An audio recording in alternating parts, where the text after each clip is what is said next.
Am I right, lady? Right. So, it's a faith. You got to believe in yourself, because there are enough people who don't believe in you. If you don't believe, it's a catastrophe.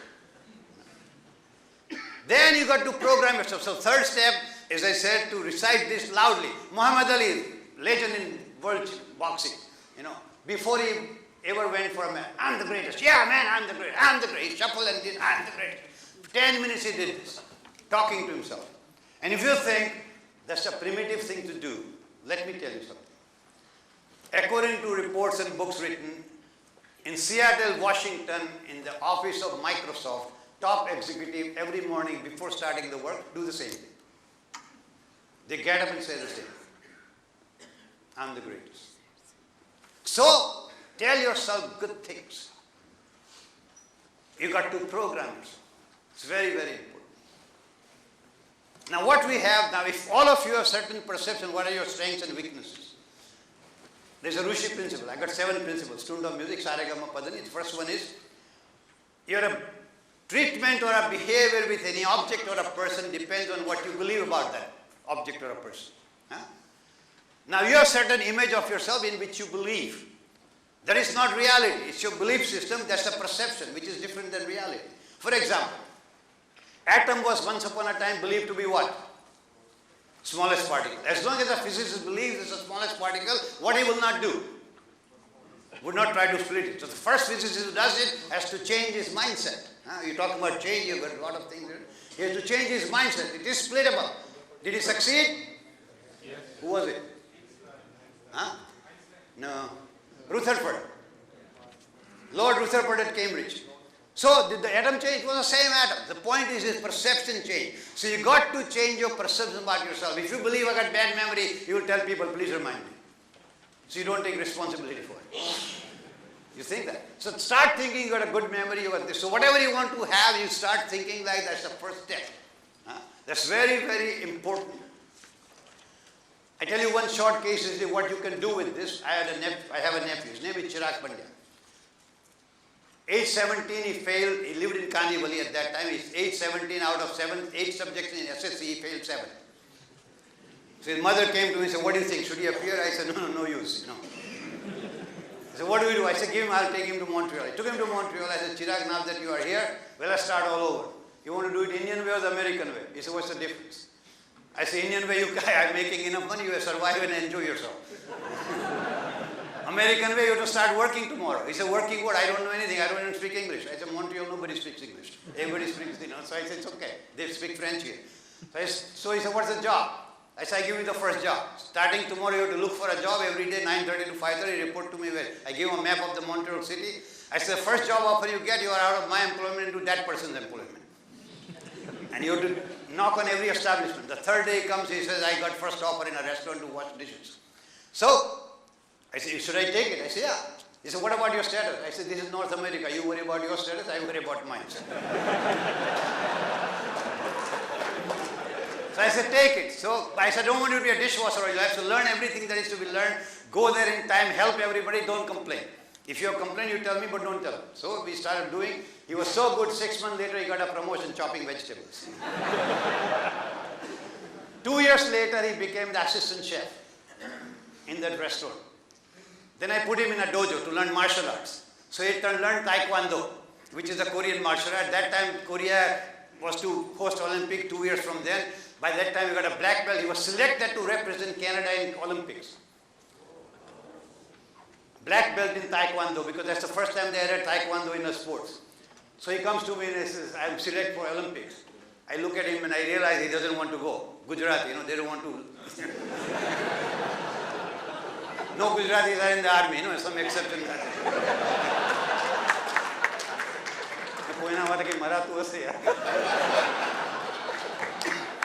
If a colonel comes here, when you retire, you apply for a job, I'll hire you.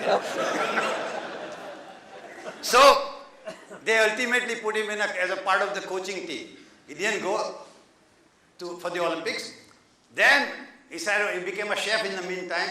And then I said, I want to take you to get the college experience. So I took him to my college, told my colleagues, he doesn't have to appear for an exam, nothing. Just let him get used to the social aspect. So he did it. He liked photography. He studied photography for 3 years. Now he's one of the master photographers in Canada. one of the top people in wedding photography. Possibility. I can give you cases after cases. As a parting gift, I'm going to share a story from the Upanishad. There's a small village, ladies and gentlemen, inhabited by farmers. In this village, every Sunday evening, one wise old man will come and sit underneath an ancient tree, and all the farmers will gather around him and ask him questions. The wise man will answer to them, and they will feel gratified. There is one man in this crowd who does not like the wise man. He always wants other people to know that this guy is a fraud. One day that farmer is just coming home, he thinks of an idea.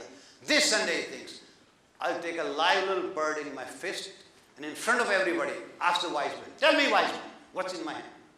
A bird, he will say. Then I'll ask him, tell me wise man, is it alive or dead? If he says alive, I'll kill the bird before I open my fist. If he says dead, I open my fist and let the bird fly away. In either case will be wrong. People will know he's a fraud. Ladies and gentlemen, imagine a Sunday evening, Maghrib time, Sandhi Prakash. Old man is sitting, people come asking questions. Come this farmer.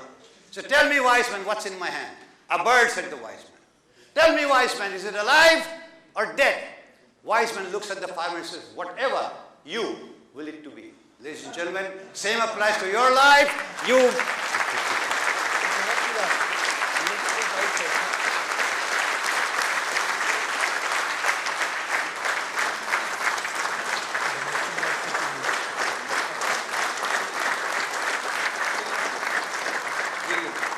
Thank you so much.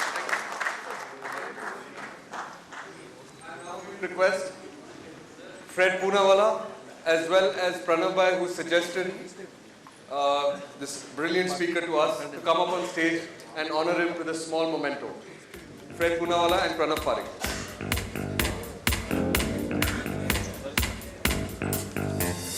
Brilliant. Mesmerized.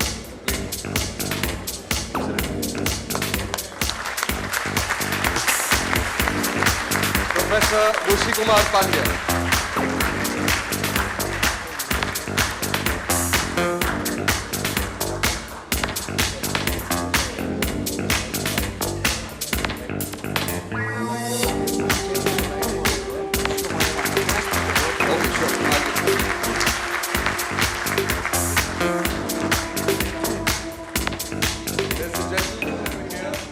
Say a few words about how Dr. Rishi Kumar changed his life. Mike, please.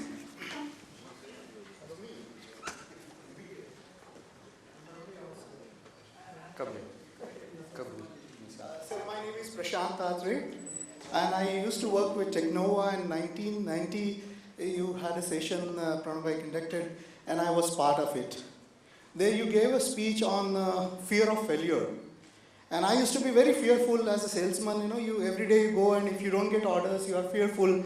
What will happen? What will happen? That once you gave one write-up in which there were reasons why one should not fear about it.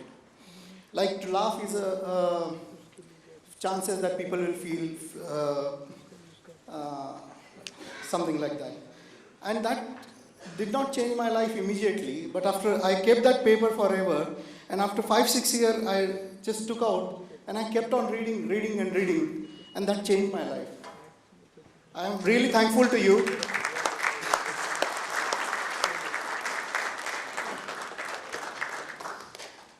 Thank you. Thank you, Ron.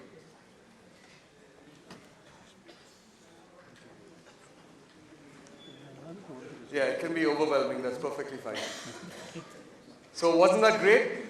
Big round of applause for Professor Rishi Kumar Pandya.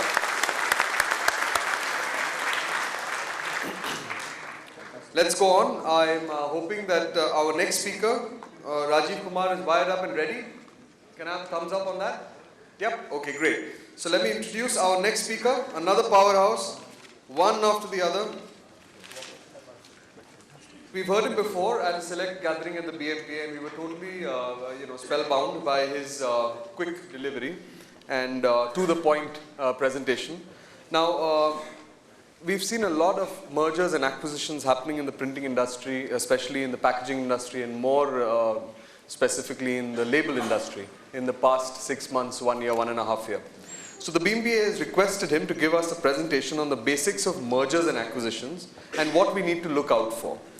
Rajeev is a partner in a boutique advisory firm, Patel, Rajeev, Siva and Associates. He's a qualified chartered accountant specializing in business advisory and corporate finance work. Very shy, as in didn't give us a photograph also, didn't give me a write-up to speak about him, but once he speaks, you'll be spellbound. Rajeev Kumar, ladies and gentlemen.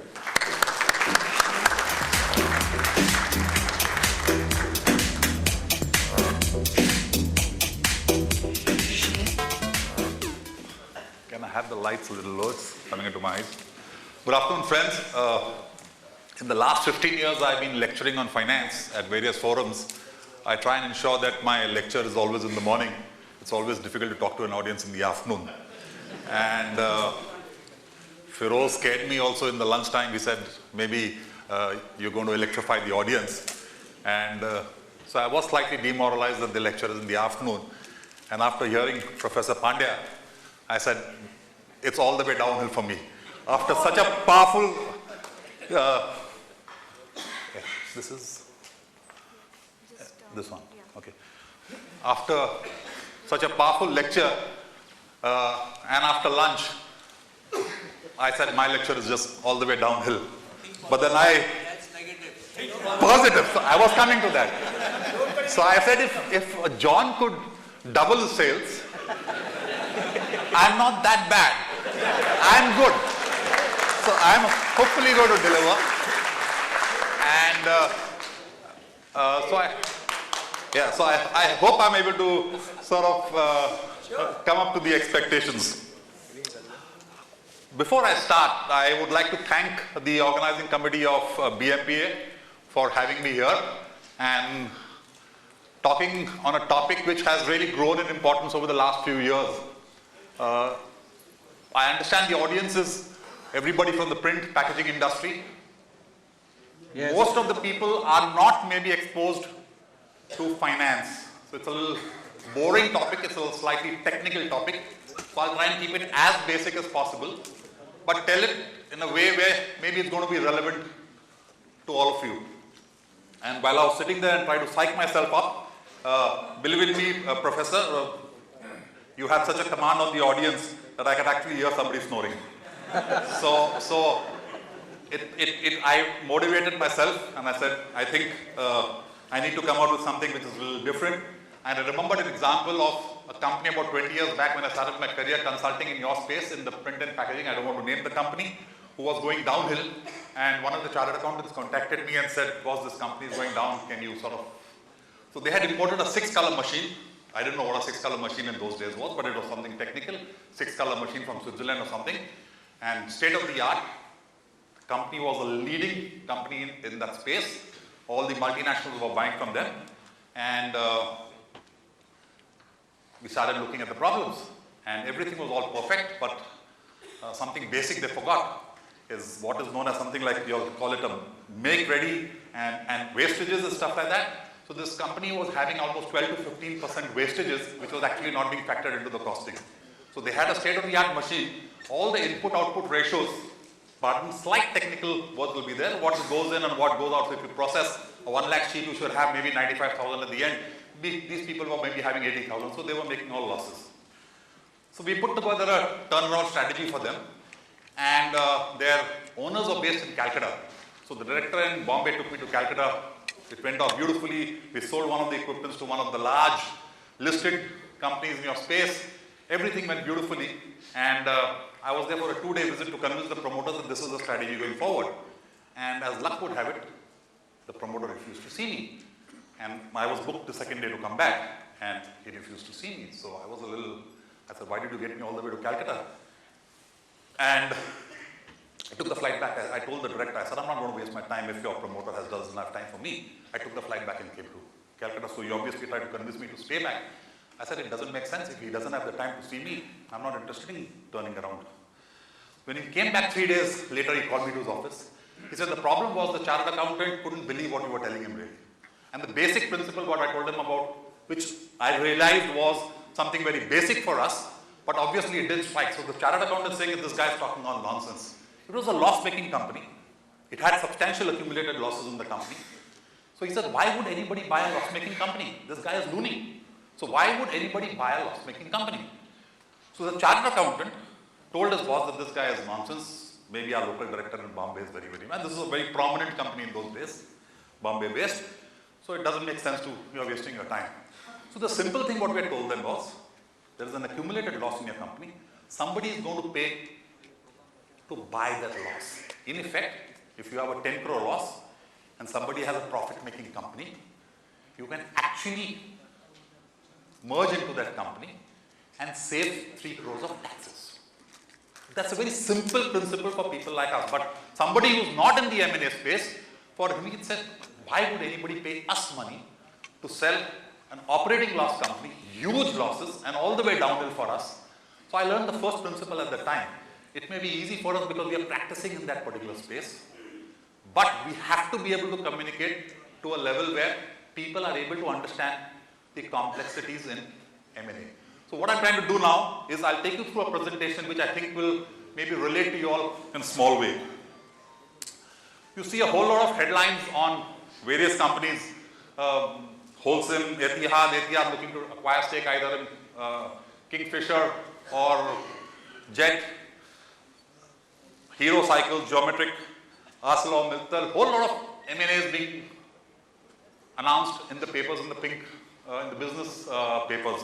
The last one is interesting. Costly IPOs may lose out to hassle-free reverse mergers. Again, a technical thing I'll touch upon, but very relevant for a lot of you who are looking to grow and maybe even list your companies in the long term. What is the Indian M&A scene? Maybe I'll come back to the slide. Let me first talk about something and then I'll maybe come back to the slide. What is a merger? Simple. एक company दूसरी company के साथ मिलती है. Simple. You merge. You actually do a legal merger between two legal entities. So it doesn't necessarily have to mean companies in the literal sense. It can also be a partnership form which through a structure can merge. So though legal entity, you get together, is effectively a merger. An acquisition. You acquire something, आपने उस company को acquire किया, is an acquisition. आप acquire करके, you can merge it into yourself. You can merge it into yourself.